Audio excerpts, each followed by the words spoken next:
Obrigado, Eduardo. Já vou roubar a sua tela aqui logo de cara para já Opa, compartilhar a minha apresentação. Eu vi que o pessoal comentou aqui no chat falando que havia um quadro preto. Acho que agora ele não está aparecendo mais, né? Só para confirmar com vocês. Aqui na tela, acho que agora está funcionando, correto? oi. Então, beleza. Então, vamos lá. Acho que hoje é um dia bacana para a gente conversar um pouquinho, né? Falar um pouquinho de GeoBIM, principalmente para as obras, para os ativos, para os projetos de infraestrutura. Então, a gente fica aqui mais ou menos uns 40, 45 minutos conversando e, na sequência, por favor, fiquem à vontade para quaisquer perguntas que vocês tenham.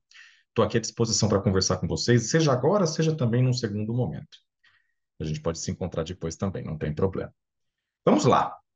Sempre que eu começo a falar de GeoBIM, eu sempre gosto muito desse slide para colocar todo mundo no mesmo ponto, né? Para a gente nivelar a conversa. Aqui no nosso webinar, a gente pode ter gente que já trabalha com BIM há muitos anos, ou gente que ouviu falar e está ouvindo falar disso pela primeira vez.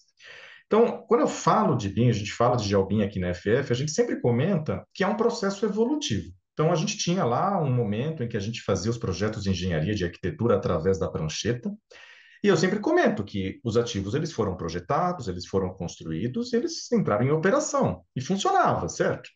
Mas não é porque funcionava apenas que a gente não evoluiu. Então, nos anos 80, a gente entrou para começar a trabalhar com AutoCAD, então a gente saiu da prancheta do nanquim e entrou no desenho digital.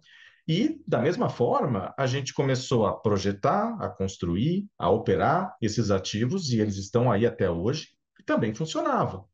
Mas não é porque também funcionava exclusivamente que a gente não olha para a etapa seguinte. Então, esse processo de evolução que saiu lá da prancheta, que entrou no AutoCAD, no desenho digital 2D, que agora a gente está entrando no BIM, e sempre que a gente fala de BIM, a gente está falando obrigatoriamente de um elemento, de um modelo 3D, com três dimensões, não é mais 2D.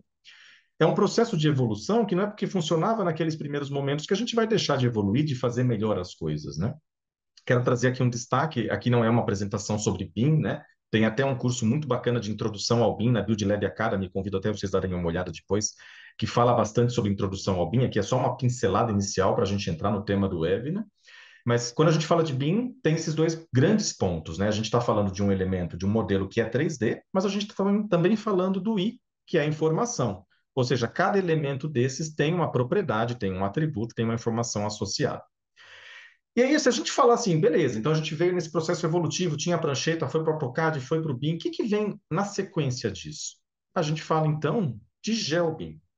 Por que que a gente fala de GeoBIM? Qual que é a grande diferença? Vamos lá, vamos entrar nessa conversa. Se a gente partir de um pressuposto de que tudo é georreferenciado, né, tudo está localizado no espaço, não tem como a gente pensar em fazer os nossos trabalhos, os nossos projetos, as nossas obras, a nossa operação, sem considerar a localização daquele ativo no espaço. Então, quando a gente olha, por exemplo, para uma obra de infraestrutura, uma rodovia, né, como o Rodoanel de BH, ou quando a gente olha para uma linha de transmissão de energia, que a gente está vendo aqui um hub, né, um trecho lá no Paraná, se a gente olha também para um gasoduto, uma outra infraestrutura, você veja que são infraestruturas que se estendem no território, né? Então, quando a gente fala de uma obra, de um ativo que se estende no território, o gel passa a ter um caráter fundamental. Ele está, como o rodoanel, como a linha de transmissão, como o gasoduto, eles são obras lineares, né? Ativos lineares, e eles se estendem no território. A atuação das equipes de engenharia, de arquitetura que vão construir esses ativos passa a ser dispersa no território. Mas não somente para a infraestrutura. Quando a gente olha para edificações, aqui a gente traz um exemplo do portal GeoSampa, que é um dos portais mais fantásticos de geoprocessamento que nós temos no Brasil. Ele mostra uma série de edificações. Aqui a gente está falando da cidade universitária, aqui em São Paulo, mas elas também espacializadas são edificações, mas várias, também administradas por um único ente, espalhadas no território. Então, o gel passa a ter um caráter muito importante. A gente não tem como falar mais de BIM sem falar do gel junto. Vamos lá, vamos aprofundar um pouco mais essa conversa. Até uma coisa muito interessante que surgiu aqui nas conversas internas, né? Se descobriu que existia uma referência à Ilha Nula. Por que isso? Porque quando a gente quebra essa lógica, quando a gente fala, bom, para mim não importa onde o meu ativo está localizado, quando a gente faz o projeto no 00, já viram essa história, né? A gente está olhando para que no GEL a consequência seja que esse projeto feito no 00 caia numa ilha que a gente brinca, né? Não é uma ilha de verdade, mas uma ilha do 00, onde as coordenadas geográficas são 0 e 0. Tem até uma boia lá que colocaram, eu fui muito curioso, a gente foi ver essa foto, uma boia que representa, né, essa coordenada 00.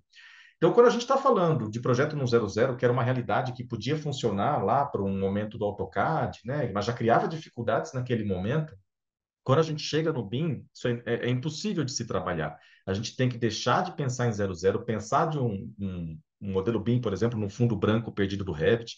Ele sempre tem que estar georreferenciado, ele sempre tem que estar geolocalizado para facilitar processos de coordenação, para facilitar, no fim das contas, o processo de integração GeoBIM. Então, quando a gente está falando de integração GeoBIM, a gente já passou, né? Então, o BIM é um processo evolutivo, a gente chega no GeoBIM, entende que tem que estar sempre georreferenciado. A gente está falando por detrás de um processo de preservação da informação ao longo de todo o ciclo de vida do ativo. Se a gente tem nesse primeiro pacote aqui, né, na parte de CAPEX, quando a gente está falando lá a concepção, a especificação e até o projeto, a construção daquele ativo, sim, a gente está falando daquelas ferramentas que a gente já conhece, a gente está falando de elaborar o projeto no Civil 3D, a gente está falando de elaborar o projeto no Revit ou no InfraWorks, a gente vai chegar depois para a gestão da obra com o Build, falando um pouco de ambiente comum de dados. Aqui de ambiente comum de dados a gente poderia falar só dele uma hora, né? Mas todo esse processo faz sentido de acontecer nessas ferramentas de engenharia, nas ferramentas de arquitetura. Quando a gente entra para a parte de operação e manutenção, o GEO ele passa a ter um papel fundamental, né? Porque daí você vai fazer a gestão do ativo, preservando todas aquelas informações que vieram desde a etapa de concepção inicial, da etapa de projeto, da etapa de obra, e elas preservadas assim permanecem, chegando para a etapa de operação, manutenção e, eventualmente, se for o caso, de demolição também. Então, a gente tem a necessidade de conseguir, de alguma forma, conectar esses dois universos. Se a gente tem um universo, vamos dizer lá, de engenharia, de arquitetura, que está usando um grupo de ferramentas, um universo de GIS, de cadastro, que está utilizando outras, a gente precisa conectar esses dois universos. E como é que a gente entende que isso pode ser feito? Quando a gente está falando de integração GeoBIM, é exatamente esse o ponto. A gente está falando da integração e da conexão entre esses dois universos que até então talvez trabalhassem de forma um pouco dissociada, né, um pouco separada. A gente passa a ter representados nessa figura o modo como isso pode acontecer. Então, a gente tem aqui um ciclo de vida em azul, representando mais ou menos o ciclo de vida de um ativo no GIS, no geoprocessamento, no sistema de informações geográficas. E aqui nessa cor mais alaranjada, como que esse ativo viveria, ele teria o seu ciclo, né, dentro da engenharia. Então, você passa por uma etapa de planejamento de projeto, de construção e depois a entrada em operação, quando você faz o handover, né, para a operação. Muito bem.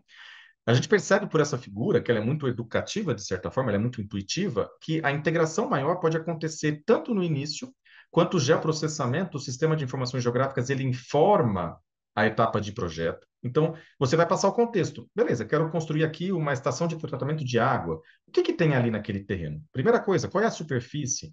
Tem alguma rede que passa por debaixo? Eu não vou poder começar a escavar e de repente eu encontro uma fibra ótica e rompo essa fibra. Entender o que tem de contexto, entender o que tem de informação, por exemplo, é uma área de preservação ambiental, eu tenho que saber disso antes de começar o meu projeto. Então, o GIS, ele informa a engenharia. Quando a gente chega na etapa de construção, por exemplo, a gente entra numa possibilidade fantástica, que é a gestão da obra linear, que faz muito sentido para a infraestrutura. A gente vai detalhar um pouco disso, como que o GIS pode apoiar a gestão dessa obra. Mas quando a gente volta, né, a gente se conecta de novo ao GIS, é o momento em que o ativo construído, o as-built, ele vai fazer parte do cadastro. Então, você vai incorporar isso para dentro da base GIS da empresa, da instituição pública, da companhia, do que for. É importante dizer que quando a gente fala o que faz essa integração de Alvin, o que está no meio disso tudo? O que faz essa amarração ficar bacana? É o CDE, que eu não sei se todo mundo já ouviu falar aqui, que é o ambiente comum de dados, e que no caso, né, do que a gente entende que é o melhor de tecnologia para se construir um CDE, é o Autodesk Construction Cloud, o ambiente comum de dados para a engenharia, para a arquitetura. É ele que dá essa amarração fidedigna entre a equipe de GIS e a equipe de engenharia. Vamos lá, vamos conversando sobre esse ponto, a gente vai avançar um pouquinho mais. Quando a gente está falando, então, de integração de Albin, hoje, quando a gente fala em tecnologias disponíveis, a integração de Albin que é mais profunda, a que traz mais recursos para que isso seja possível, é advinda de uma parceria global, que todo mundo, aliás, por muito tempo se esperava, né? Entre a Autodesk, que todo mundo conhece, a líder mundial em softwares de engenharia e arquitetura, e a Esri, que é a líder mundial em software GIS, é a fabricante do ArcGIS, acho que muita gente também conhece. Quando essas duas empresas fizeram uma parceria global para criar pontes entre as suas tecnologias, então, como é que eu faço o GIS informar a engenharia? Como é que eu faço a engenharia enviar o seu as-built para o GIS incorporar o cadastro? Quando elas começaram a criar essas pontes de comunicação, o caminho ficou muito facilitado. E a partir daí a gente conseguiu montar arquiteturas, estabelecer arquiteturas que pudessem ser implementadas em empresas, instituições públicas, institutos de pesquisa e por aí vai. Quando a gente olha um pouquinho para essa arquitetura, a ideia é passar a trazer informação, então, para o centro do processo e conseguir conectar essas equipes que antes, como eu disse, trabalhavam de forma dissociada. A equipe de GIS, então, passa a atualizar uma base geoúnica corporativa disponível a todos os envolvidos, que é acessada pela equipe de engenharia através da internet. Nesse contexto, a gente quebra aquela ideia, sabe aquela dor de cabeça que a gente sempre teve? Ah, eu tenho que exportar um arquivo, vou exportar um shape para o cara importar no arquivo dele, aí ele tem que configurar sistema de coordenadas, aí dá erro de codificação, não era a área que eu queria. Começa a ter um monte de dor de cabeça que você consegue resolver na medida em que a equipe de engenharia acessa a base corporativa pela internet.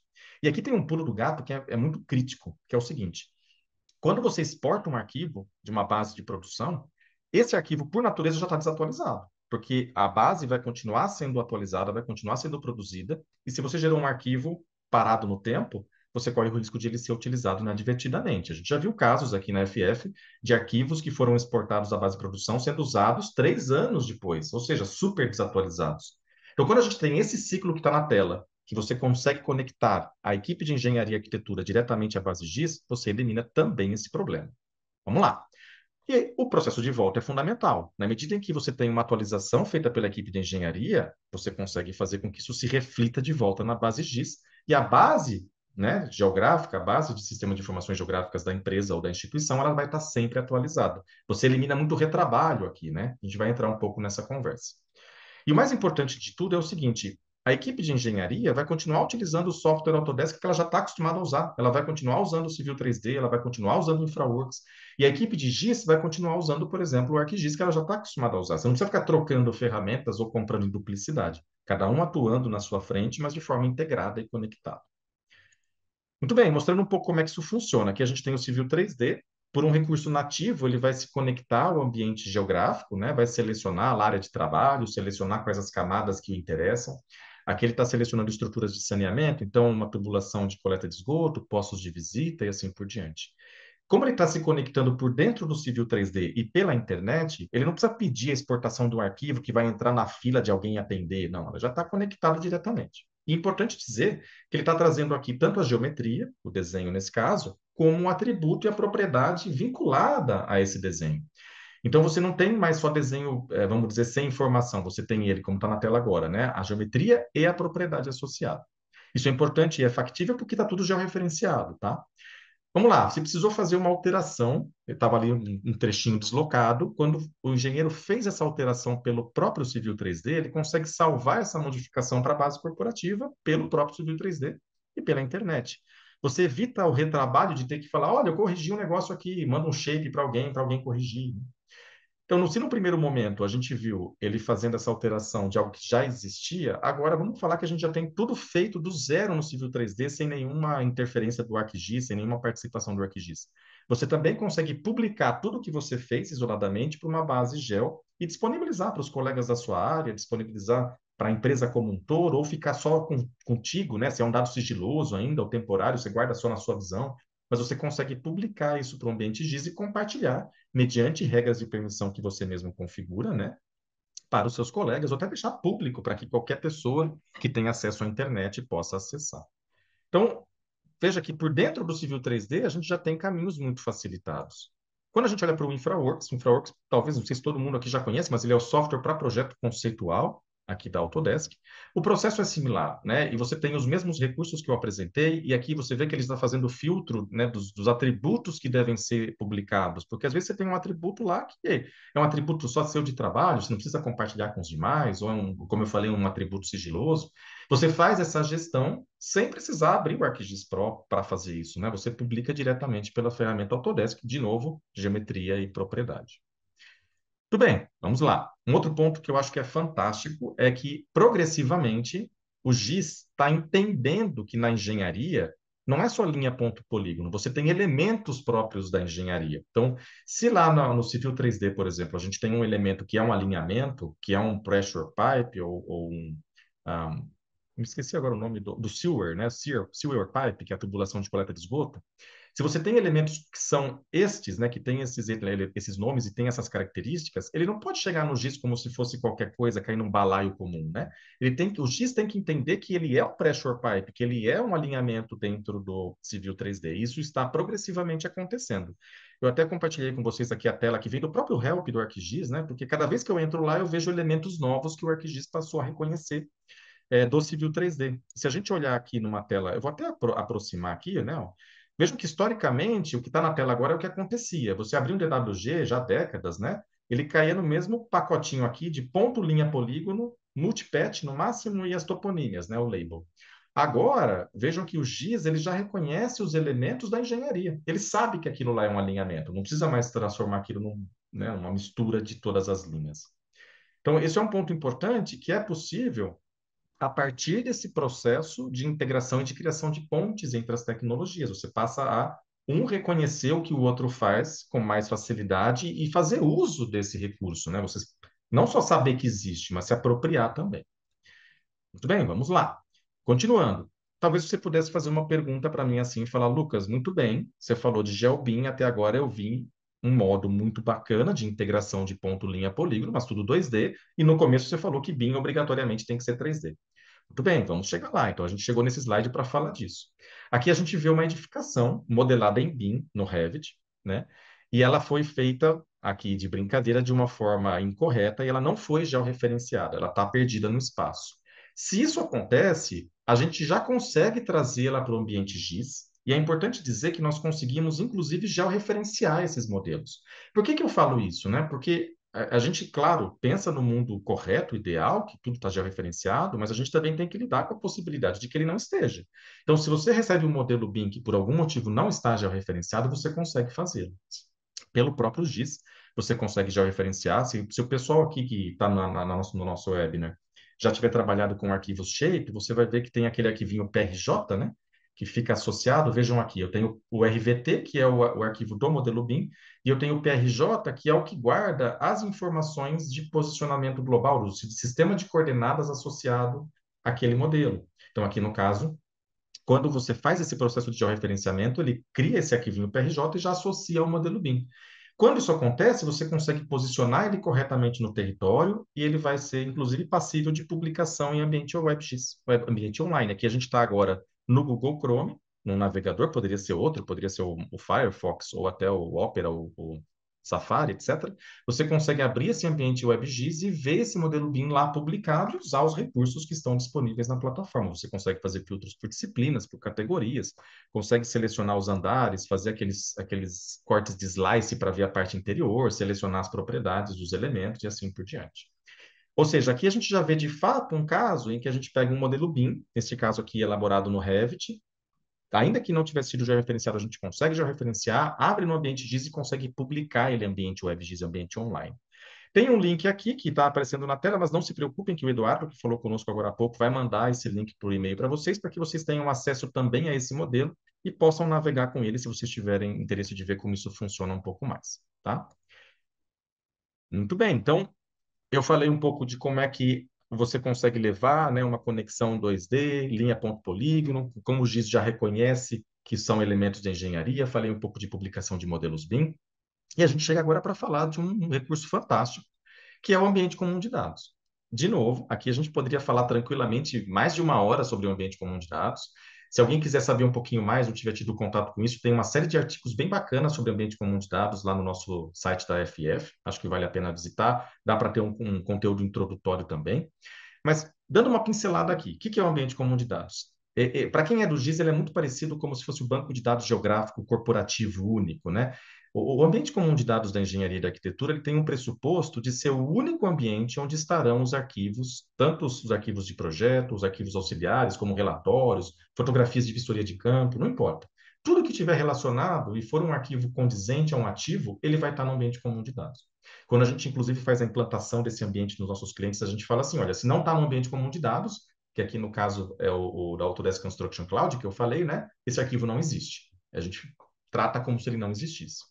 E a ideia é que todo mundo, não importa quem, se tiver algum tipo de relacionamento, esteja com acesso a esse ambiente, com as devidas permissões. Claro, nem todo mundo pode editar, nem todo mundo pode baixar o arquivo, você tem que controlar isso, a plataforma permite você controlar, mas todo mundo tem acesso direto a esse ambiente. Então, se você está, por exemplo, no papel de owner, né, de detentor de um ativo, e você contrata uma empresa projetista terceira, você pode fazer essa equipe acessar o seu ambiente. Se você tem que entregar arquivos para uma agência reguladora, você também traz ela para o seu ambiente. Enfim, a equipe de obra, todo mundo passa a fazer parte do mesmo ambiente. E aí tem uma série de recursos que são próprios para a engenharia, fluxo de revisão, controle de versão, aplicação de regra de nomenclatura, que a gente vai longe, tá? Mas o importante dizer é o seguinte, aqui para a nossa apresentação de GeoBIM, é aqui que tem que estar todo o acervo de engenharia e arquitetura de uma instituição. Tudo bem.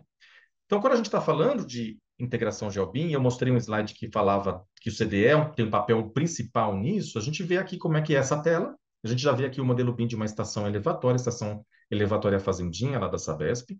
Ela está armazenada no ambiente comum de dados, Autodesk Docs, em nuvem, da Autodesk, né? E pelo ambiente GIS, eu consigo me conectar diretamente a esse ambiente comum de dados. Então, veja que eu estou aqui no software GIS me conectando ao ambiente comum de dados da engenharia. Eu coloco minhas credenciais de usuário e senha. E pela própria internet, eu consigo acessar aquele modelo BIM que estava lá. Claro que se tivesse um DWG, eu também conseguiria. O material que está lá, eu consigo trazer pela internet e acessar no software GIS. Ele traz uma visão simplificada inicialmente, a gente liga as disciplinas depois todas, e a gente chega nessa visualização. É importante dizer que, ó, da mesma forma que a gente se conecta pela internet lá naquele primeiro fluxo que eu mostrei, aqui também é uma conexão viva pela internet. Então, eu consigo sair do CDE, ir para o GIS, sair do GIS pelo link que vocês viram na tela agora e voltar para o CDE, essa conexão é viva. E trazendo as propriedades tanto na superfície quanto no subterrâneo. Lembra, a gente está falando de 3D quando a gente fala de modelo BIM. A gente consegue trazer também as propriedades, tais quais elas foram ali inseridas no Revit, também para o GIS. Muito bem, se a conexão é viva, se aquele modelo BIM, por algum motivo, sofre uma alteração, e aqui a gente vai fazer a extensão de uma parede, por exemplo, se a gente modifica esse modelo BIM, como ele está no ambiente comum de dados, disponível a todos os envolvidos, e é lá que a gente está se conectando, quando eu dou o refresh da conexão do meu ArcGIS aqui no meu ambiente de geoprocessamento, ele traz as modificações para a minha tela. Então, é importante dizer, a coisa está viva, a conexão é viva. Você não tem mais um arquivo que fica perdido na máquina de uma pessoa, um silo de informação que você não consegue acessar. É uma base conectada e única para quem precisa acessar. Tudo bem? Muito bem. Um outro recurso muito interessante é um aplicativo chamado ArcGIS GeoBIM, que foi desenvolvido pela Esri, que conecta agora nuvem com nuvem, né? E você conecta a nuvem da Autodesk, que é o CDE, o Ambiente Comum de Dados, e a nuvem de mapas da Esri. Então, a gente está vendo aqui um ambiente de mapa, que ainda em 2D, com uma série de polígonos cinzas. Cada polígono cinza desse representa um arquivo de engenharia georreferenciado que está lá no ambiente comum de dados.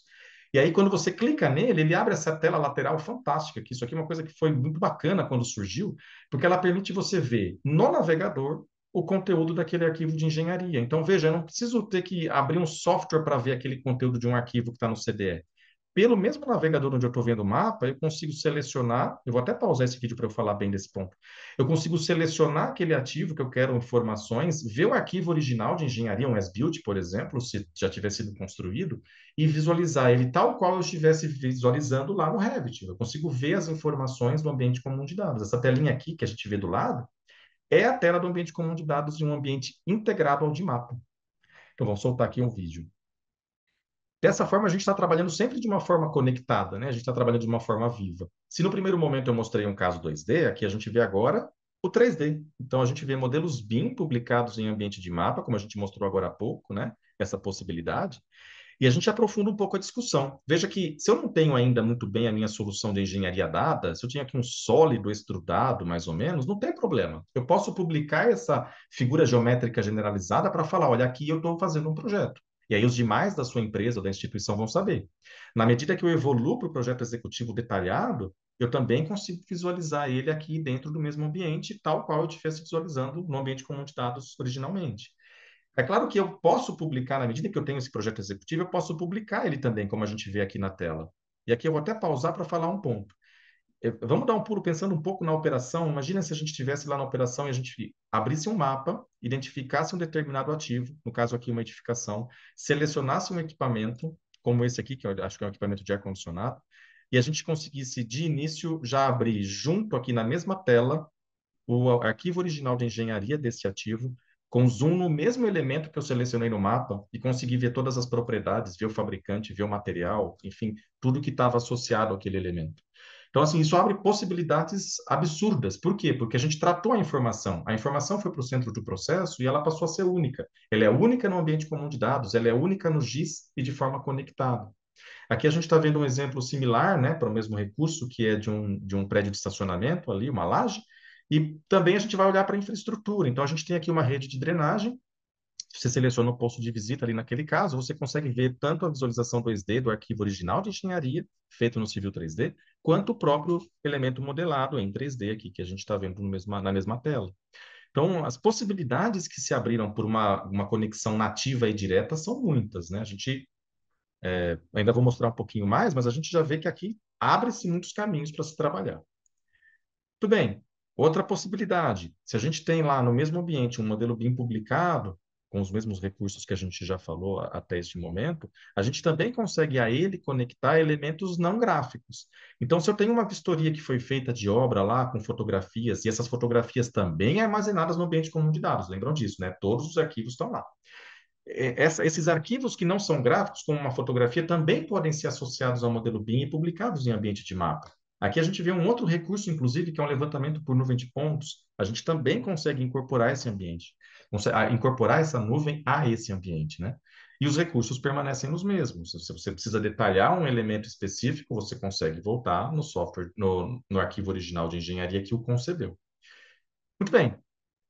Um outro recurso muito bacana que a gente tem aqui dentro do ambiente comum de dados talvez eu vou ter que fazer um preâmbulo aqui, vou até pausar o vídeo. Quando a gente está falando de processo de revisão de projetos de engenharia, não sei se todo mundo acompanhou ou conhece como funciona, você tem muitas vezes o apontamento de não conformidades, né? Então, vamos dizer que você contratou uma empresa para fazer um projeto de engenharia, ela te entrega esse projeto, você valida se está correto, aponta não conformidades, tal, e devolve para a equipe de engenharia, para a projetista para ela corrigir. Esse processo é muito comum. E essas não conformidades, quando elas são apontadas no ambiente comum de dados, como lembra, tudo está já referenciado, você também consegue posicionar as não conformidades em ambiente de mapa. Então, a gente consegue ver aqui todas as não conformidades criadas sobre esses modelos BIM em construção ou em projeto, depende do momento, né? Associando-os a dashboards de gestão. Então, você consegue identificar aqui, por exemplo, qual é o tipo de problema mais recorrente? Quais são os problemas que não estão sendo resolvidos? Se você tiver várias contratadas, você consegue saber quais são as contratadas que mais dão problema, né? E assim você consegue tirar indicadores e tomar decisões em cima desses indicadores. E, muito bem, dei aqui, falei pra caramba, o pessoal já deve estar até com zunido no ouvido, mas vamos descendo um outro ponto que é fantástico, que é a possibilidade de gestão da obra linear, tá? Então vamos mudar um pouquinho da chavinha agora e entrar na obra, entrar na construção. Quando a gente está falando isso, a gente tem um exemplo aqui que é muito característico, né?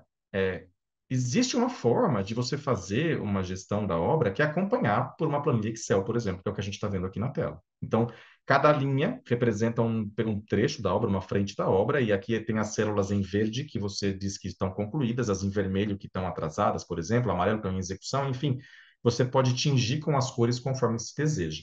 Isso traz um esforço muito árduo, né, de manutenção, não só de controle, como de manutenção e principalmente de visualização do que isso representa.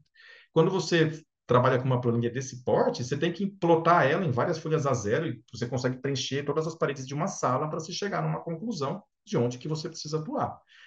Isso já não é, ainda que aconteça hoje em dia ainda, já não é um recurso razoável, né? Além disso, quando a gente está falando de gestão da obra linear, muitas vezes o que a gente vê é o uso do Google Earth. Então, a gente controla as frentes de obra de um ativo de infraestrutura através do Google Earth. Hoje, a tecnologia já evoluiu para a gente não precisar depender de um software que aqui a gente pode até entrar numa conversa mais ampla, mas que não é para isso, né? O Google Earth não é um software GIS. Ele é um visualizador de alguns elementos geográficos e tal, mas principalmente para um uso corporativo e principalmente de gestão de obra, ele não é a ferramenta adequada, assim como o Excel também não é. Nesse contexto, a gente já tem recursos do geoprocessamento que permitem você fazer uma gestão diferente disso, que você consiga ter uma atualização mais sistemática, você consiga ter um vínculo entre a geometria do mapa e o arquivo de cronograma, por exemplo, vindo de um project ou de um Primavera. Vamos falar um pouquinho disso, vamos lá. Então, aqui a gente tem, por exemplo, a ferramenta da Autodesk, que é o AutoCAD Map, que a gente vê a evolução de uma obra, né, conforme as cores. O mapa temático ajuda muito nisso, vinculado a partir de um cronograma feito no Project, por exemplo, mas com as fases tipificadas. Então, a gente sabe que aqui o trecho que está em vermelho está numa etapa de execução de valeta, enquanto que o trecho que está em verde está em execução de paredes. A visualização e o entendimento para a tomada de decisão é muito mais fácil e muito mais amplo do que se a gente estivesse trabalhando no Excel com Google Earth, tá? Então, aqui você tem caminhos muito mais fáceis de visualização, geração de tomada de decisão e manutenção dessa informação atualizada.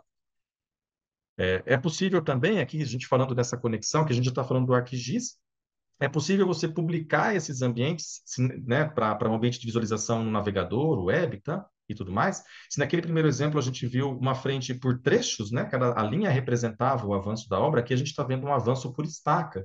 Então, cada estaca tem uma cor que identifica o estágio daquela obra. A gente montou dois gráficos, um que mostra o próprio estágio e o outro que mostra se estava aderente ou não ao cronograma, se está no prazo ou se está atrasado. Aqui as possibilidades também se abrem, porque você consegue ter recursos não só para entender o estágio que está àquela frente, como tomar uma decisão. Ah, se eu estou com uma frente aqui que está paralisada, onde está a equipe que pode atender? Os caminhos se abrem muito, tá? Vamos lá. Outra possibilidade, então, a gente acompanhar os processos de desapropriação. Então, a gente tem os lotes envolvidos dentro de uma obra de infraestrutura linear. Você vai cruzar muita matrícula, você vai cruzar muita propriedade. É muito sofrido esse processo, né, de desapropriação. E você também consegue ter o mapa como um arquivo de apoio, né, um recurso de apoio para a tomada de decisão, para entender como é que está esse processo. Aqui a gente vê, né, todos os lotes desse trecho e os estágios que eles estão. Ah, está no estágio de pagamento já realizado, está no estágio de aguardando o decreto para desapropriação. Enfim, a gente consegue entender e agir em cima com facilidade do que se tivesse no Excel associado a um Google Earth, que a manutenção é muito difícil, né? Muito manual, de fato. Um outro recurso, vejam, quando a gente está falando de obra linear, né, aquela questão, as obras que se estendem no território, a gente está falando aqui de um exemplo de linha de transmissão de energia em que cada torre possui uma tipificação de estágio de avanço, né? Então, a gente consegue saber que aquela torre, pela sua cor, ela está num estágio, por exemplo, de armação de pré-moldado, um estágio de concreto e assim por diante.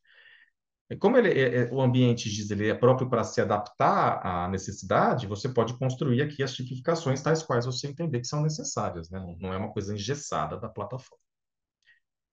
Um outro recurso, vejam que a gente mostrou várias possibilidades. Aqui também, aquele mesmo aplicativo ArcGIS Geobim, ele já tem também a possibilidade de controlar as frentes de obra. Veja aqui o Time Slider, né, mostrando o avanço do tempo.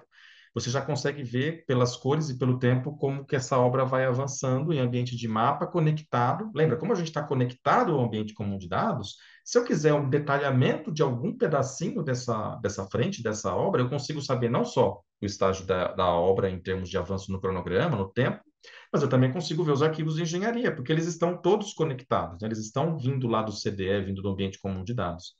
É claro que nesse exemplo aqui que a gente vai mostrar agora, vai se mostrar um elemento super detalhado, né? Ele vai chegar agora numa peça, mas se você quisesse ver a modelagem da torre, por exemplo, isso também seria possível, porque ela está vinculado ao mesmo ambiente, ele está vinculado mapa e ambiente comum de dados de forma conectada, né? Então aqui a gente vê algumas peças, mas se for o caso, se elas estão no CDE, também é possível, né? Mas se você quiser ver a torre como um todo, isso também é possível. Um outro recurso interessante, né? Se você está fazendo o processo de não conformidades, normalmente ele acontece lá na engenharia, na arquitetura por conta própria. Não, você vai ter o analista de geotecnia que vai fazer análise do arquivo, do projeto de engenharia, vai dar lá a sua opinião se está correto, se não está, tal.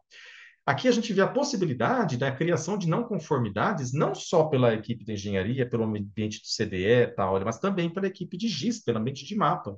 Se faz uma análise, então, que aquele ativo vai ser construído, depois ele vai sofrer uma inundação, como a gente vê aqui agora, a gente tem essas possibilidades de você conseguir criar uma não conformidade diretamente do ambiente de gel. Ponto mais importante que eu queria trazer disso é o seguinte: a gente, quando cria essa não conformidade, a gente não a cria no ambiente de gel, a gente cria ela no ambiente comum de dados. É lá que ela fica armazenada, tá? Então, de novo, é centralizado, não fica duplicando informação. Qualquer não conformidade criada aqui, ela vai ser armazenada lá no ambiente comum de dados. Muito bem. Vou falar brevemente aqui de um case que para nós é muito caro, é muito importante, que é o case da Sabesp, onde a gente aplicou muitos dos recursos. Então, a gente vai ver um pouco na prática. Eu vou ser um pouco mais acelerado, porque eu estou vendo que meu tempo está chegando no limite. Mas falando aqui como é que funcionava um cenário anterior, né? A gente tinha lá um cenário de um ambiente GIS, que era o GE da Small World, acessado com uma replicação, né, via FME para um banco Oracle, com uma integração nativa para o ambiente de mapas do ArcGIS Enterprise. E esse mapa chegava no usuário. O usuário também conseguia acessar o ambiente GIS diretamente lá no GE Small World. Então, você tinha lá duas possibilidades de acessar o ambiente de mapa. E ele também acessava uma série de sistemas diferentes para a base legada. A Sabesp é uma companhia de muitas décadas de existência, tem um acervo lá importantíssimo que também é acessado pelos seus funcionários e precisa continuar sendo acessado, né? E lá se fez uma proposta de uma arquitetura diferente, mais conectada, preservando a facilidade de acesso e também o histórico, né, de tomada de decisão. E lá hoje a gente tem todos os projetos novos de engenharias feitos lá na EC Collection, feitos no Civil 3D, no InfraWorks, no Revit, eles já são feitos dentro do ambiente comum de dados. Na Sabesp ele foi batizado de Visual BIM, mas o que está por detrás é o ambiente que eu mostrei até agora, que eu falei até agora, que é o Autodesk Docs, né? Ele é parte do Autodesk Construction Cloud. Tudo bem. Todos os projetos novos, eles já são feitos nesse ambiente. E, progressivamente, todos os sistemas legados têm sido migrados para cá. A gente está falando aqui de milhões de arquivos, teras de arquivos, e eles têm sido migrados porque o ambiente comum de dados é de armazenamento ilimitado. Não tem limite de quantidade de arquivos ou de volume. Podemos colocar lá.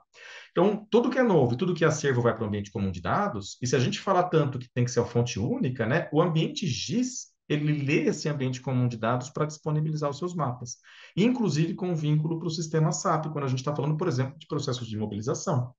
Então, a ideia da arquitetura que está em implantação na Sabesp, muito disso já está pronto, mas ainda tem algumas coisas sendo feitas, é um processo de integração de fato GeoBIM. Aqui a gente está vendo uma integração GeoBIM, em que toda a equipe da engenharia trabalha no ambiente comum de dados conectado ao ambiente de mapas, né? Você não tem silos isolados. O acervo também está no mesmo ambiente, conectado, né? Você consegue, pelo GIS, conseguir chegar, no final das contas, lá num acervo histórico de 30 anos atrás, por exemplo.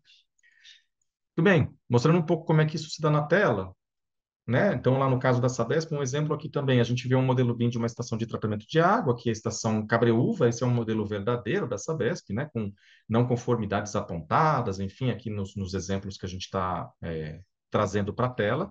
Esse modelo BIM, publicado a partir do ambiente comum de dados no ambiente GIS, então aqui a gente vê o ambiente de mapas da Sabesp, com aquele modelo BIM filtrado ali para a gente poder selecionar as tubulações, selecionar seus atributos, e também com a possibilidade de publicação em ambientes de mapas conectados ao CDE. Lembram? Esse é um caminho que você vai e volta. Então, você foi para o mapa, consegue voltar também para o CDE se você precisar de algum detalhamento, usar os recursos da plataforma tais quais eles estão disponíveis, e publicar um ambiente que a gente mostrou agora pelo navegador, que vincula os dois. Você tem um mapa com essa mesma ETA, né, publicada a partir do ambiente comum de dados, vinculadas a informações não gráficas, como fotografias ou um relatório, ou o próprio arquivo do modelo BIM original.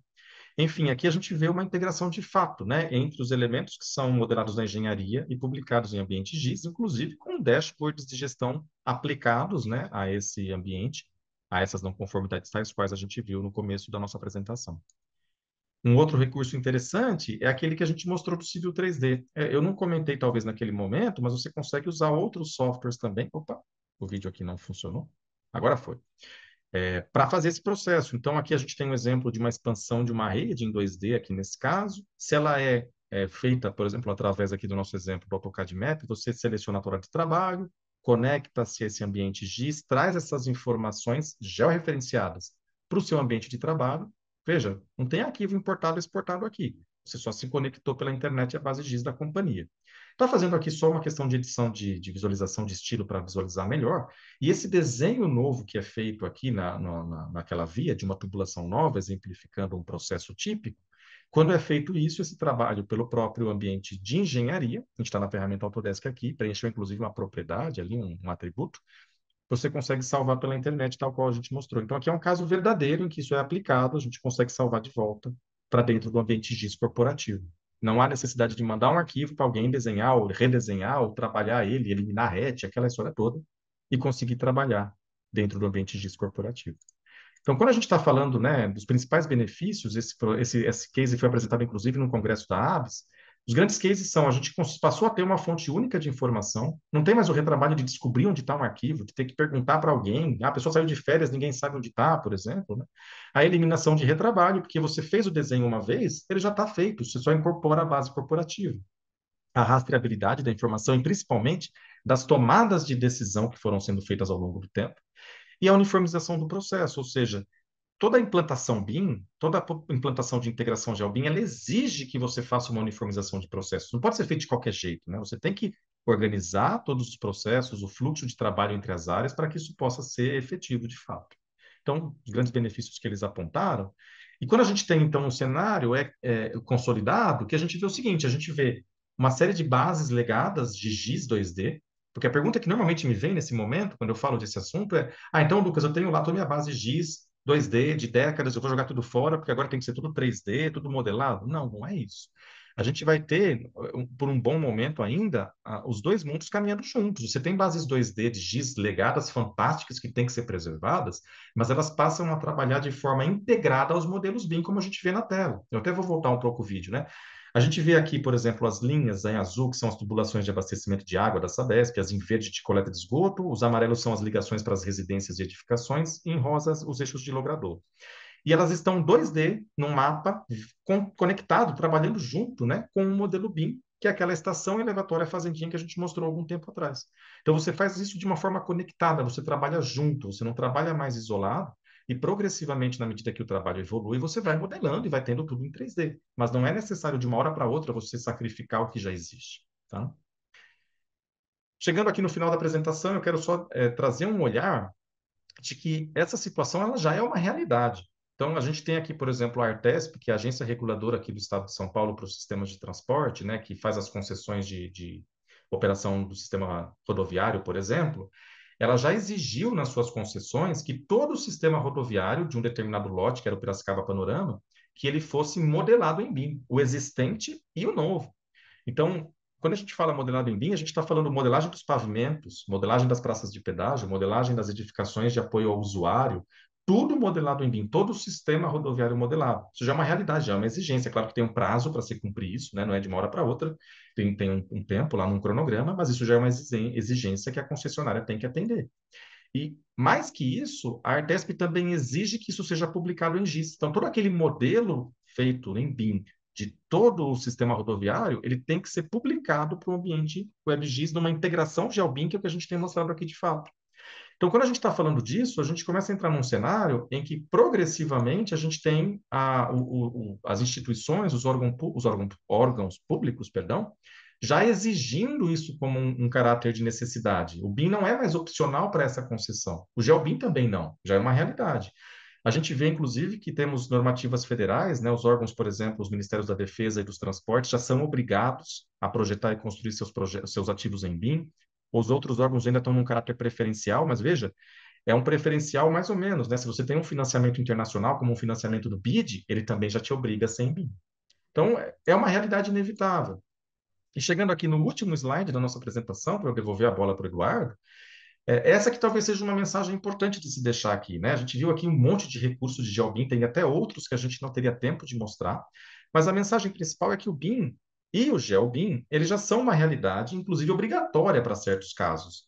E a gente tem percebido, como a gente mostrou aqui no caso da Artesp, que já está se colocando como exigência o GeoBIM. E isso é muito positivo, porque a gente caminha para frente, a gente não fica olhando para a prancheta, né? A gente olha para frente, olha para o GeoBIM. E é importantíssimo que todos nós sejamos pessoas de empresas privadas que prestam serviços para outras empresas privadas ou para o governo, que sejam pessoas que estão aqui no webinar, que sejam funcionários públicos, que nós estejamos preparados para trabalhar com o BIM e GeoBIM para quando ele não for uma situação preferencial, para quando ele for uma realidade de fato inevitável, né? Que já esteja dentro de casa. Mas ainda assim, a escolha pelo BIM ela acaba se solidificando não tanto pela obrigatoriedade, mas muito mais pelos benefícios que a gente colhe. Vejam quantos benefícios a gente apresentou aqui hoje, quando a gente falou de um trechinho do que a gente consegue fazer, que é o GeoBIM, né? Um pedacinho. A gente tem muitas outras coisas que a gente poderia também colocar nesse pacote e que trazem benefícios diretos à execução, ao projeto, à obra, à operação, manutenção e até chegar no momento final, lá no ciclo de vida do ativo, que é a demolição. Certo, gente? Vou colocar aqui então na tela o meu e-mail. Por favor, sintam-se à vontade para entrar em contato, caso tenha ficado alguma dúvida, caso tenha algum ponto que vocês queiram conversar um pouco mais. Nesse momento, eu passo então a palavra de volta para o Eduardo. Se a gente tiver alguma questão que a gente possa continuar conversando, eu estou à disposição. Perfeito, Lucas. Muito obrigado aí pela apresentação, pelos insights incríveis aí. Muito obrigado aí por compartilhar todo esse conhecimento do universo GeoBeam, né? Temos aqui uma pergunta do Leonardo Xisto no nosso chat, em onde ele pergunta: essa integração com a Autodesk é somente com o ArcGIS Pro ou é possível integrar com o QGIS, que é gratuito? Fala, Leonardo. Ó, excelente pergunta essa que você trouxe. Quando a gente fala de integração de Albin, a mais profunda, né, a que tem mais recursos, é entre as tecnologias Autodesk e ESP. Mas isso não quer dizer que você não consiga ter algum nível de integração com o QGIS. Aqui na FF, tá vendo? Eu falei que a gente teve tempo restrito. O Eduardo colocou pouco tempo para mim aqui, ele colocou 1 hora só. Mas a gente poderia ter trazido um case fantástico aqui da FF, que é o da Prefeitura de Santo André. É um case da Secretaria de Mobilidade, é o financiamento do BID lá, em que a integração entre a Autodesk com o GIS lá é com o QGIS. Então, você tem a possibilidade de integrar a Autodesk, ambiente comum de dados, e uma tecnologia GIS de código aberto como o QGIS. Isso é possível, tá? Só que, claro, vai ter um ou outro recurso lá, mais profundo, que eventualmente não seja possível. Talvez, Leonardo, se for o caso, a gente quiser talvez trocar uma ideia para aprofundar essa discussão, a gente pode chamar um colega meu aqui da FF, que é o Paulo, que é o gestor desse projeto, ele pode apresentar até os detalhes desse fluxo. Mas é possível, tá? Sem deixar para responder objetivamente, é possível. Perfeito. Temos aqui mais duas perguntas, o Lucas, Tá? onde perguntaram: há outros softwares que fazem essa integração GIS e BIM? E quando fala em publicar pela internet, como funciona na prática? Acho que o primeiro ponto acaba sendo um pouco parecido, né? Então, quando a gente fala de outros softwares para publicar em GeoBeam, existem caminhos, a profundidade vai variar conforme a tecnologia envolvida. Dei o exemplo aqui do QGIS na pergunta do Leonardo, que também permite.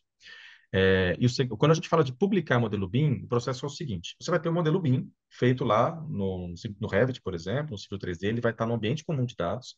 E o processo de publicação você vai se conectar a esse ambiente comum de dados pela internet, trazer esse modelo para o seu software desktop, por exemplo, para o ArcGIS Pro, e dele você publicar em um ambiente WebGIS. Quando a gente fala publicar, é um processo de compartilhamento, né? Você vai ter feito o seu mapa no ambiente desktop com o modelo BIM lá dentro, e você vai compartilhar num link da internet, num ambiente que a gente chama de WebGIS, para que outras pessoas acessem, né? Porque se você fizer só no seu ambiente desktop, vai ficar ali restrito ao que você consegue ver. Quando você compartilha, você publica esse modelo BIM no ambiente WebGIS, aí você disponibiliza para que outras pessoas possam acessar. É claro que aqui a gente está falando assim uma publicação controlada, né? Você pode tanto publicar para que fique aberto a qualquer pessoa, isso é uma possibilidade, ou a gente pode publicar para que fique só visível para a sua instituição, tá bom? Esse que é o processo. Perfeito. A Amanda pergunta no chat: isso substituiria o uso de IFCs? Opa, Amanda, pergunta interessante.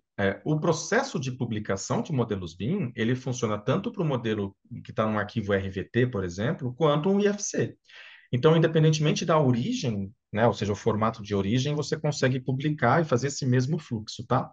Teve um momento, não sei se a sua pergunta está nesse contexto, Amanda, assim, teve um momento no passado em que havia um pouco de dificuldade de fazer, não estava ainda, quando o GeoBIM surgiu, né, o IFC não conseguia ser publicado facilmente.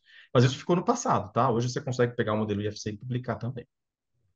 Só uma ressalva aqui. Às vezes, no processo de exportação para o IFC, você pode ter alguma perda, né? Então, é sempre melhor trabalhar com o formato nativo original, mas é possível publicar modelos BIM no formato IFC, tá?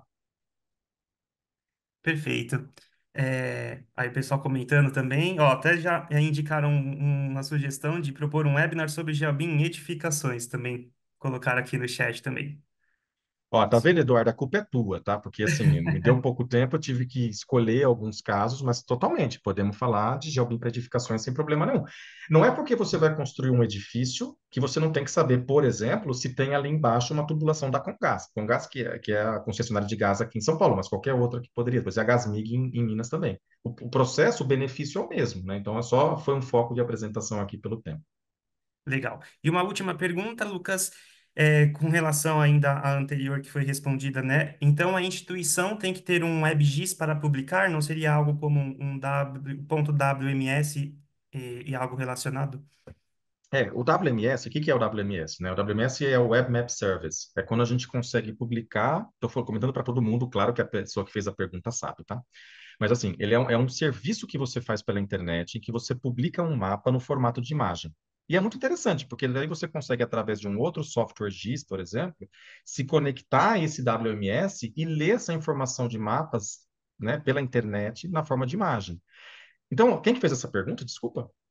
Foi a Pois, Maria, foi no Q&A, Maria Lígia.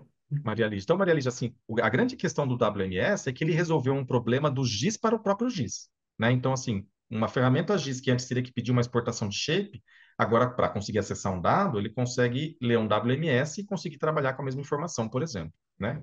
Com detalhes, mas, enfim, a ideia é essa. Quando a gente está falando, então, desse recurso de publicação, ele não tem interferência com o WMS, porque o WMS ele é uma publicação de um ambiente de mapa, né, ou um 2D, por exemplo, vou falar uso do solo, um mapa de unidades de conservação, para que outro ambiente GIS possa consumir.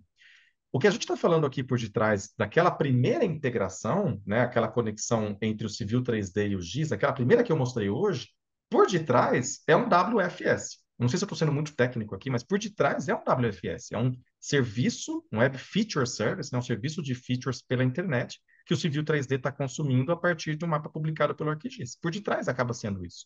Mas ele é um processo controlado, porque inclusive você consegue salvar de volta, né? Ele é uma ponte muito bem consolidada entre as tecnologias.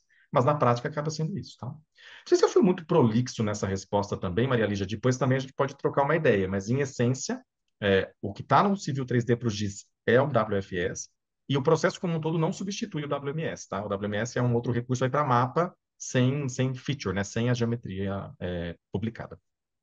Perfeito. A Débora comentou aqui, muito bacana essa apresentação. Tem algum curso que aprofunda esse tema? Opa, interessante, né? A gente aqui na FF tem um curso próprio de treinamento de integração GeoBIM, que a gente discute tanto do lado do Autodesk quanto do lado do ArcGIS, ou mesmo se a gente precisar falar de código aberto, como a gente falou em Santo André, na prefeitura, né? Como o QGIS, a gente consegue aplicar esses treinamentos aqui na FF, basta entrar em contato conosco. E nós temos na Build Lab Academy um curso de introdução ao geoprocessamento. Então, se tiver alguém aqui que está no começo, né? Ah, estou começando a vislumbrar um pouco o que que é essa questão de gel, o que que é o GIS, o que que é o GeoBIM, esse caminho, né, a integração, o curso de introdução ao geoprocessamento da Build Lab fala, inclusive, de integração GeoBIM, é um bom caminho para se começar. Perfeito. É isso então, acho que as perguntas foram todas respondidas aqui. Ótimo. Maravilha, Lucas. Muito obrigado aí Feito. pela apresentação, foi ótimo. É, quero agradecer também a todos que estiveram presentes. E antes de encerrar, gostaria apenas só de pedir desculpas lá pelo início da apresentação, ali no momento do compartilhamento da tela. Acredito que deve ter sido algum problema técnico do compartilhamento mesmo da tela. Para mim estava aparecendo normal, Mas mas deu eu já certo. estou investigando aqui o que possa ser. Tava ali aparecendo umas faixas, né? Para mim tava normal, mas acho que foi algum problema técnico mesmo na hora de compartilhar. Mas, pessoal, mais uma vez, eu agradeço aqui a presença de todos, reforçando que essa live ela foi gravada e vai ser compartilhada posteriormente nos nossos canais. Também vamos enviar uma pesquisa de satisfação por e-mail para todos poderem avaliar e darem a sua opinião a respeito do nosso webinar também. E vou deixar aqui no chat os nossos canais, de contato, para caso você deseje conhecer um pouco mais sobre a FF Solutions e falar com os nossos especialistas também, caso queira conhecer sobre algum produto, os nossos serviços, eu deixei aqui no chat o nosso telefone, o nosso e-mail, o nosso site. Pode entrar em contato que os nossos especialistas estarão ali à disposição para ajudá-los a todos, tá certo? Mais uma vez, muito obrigado, pessoal. Muito obrigado, Lucas. Obrigado, gente. Até a próxima. Até a próxima. Até mais, gente. Tchau, tchau.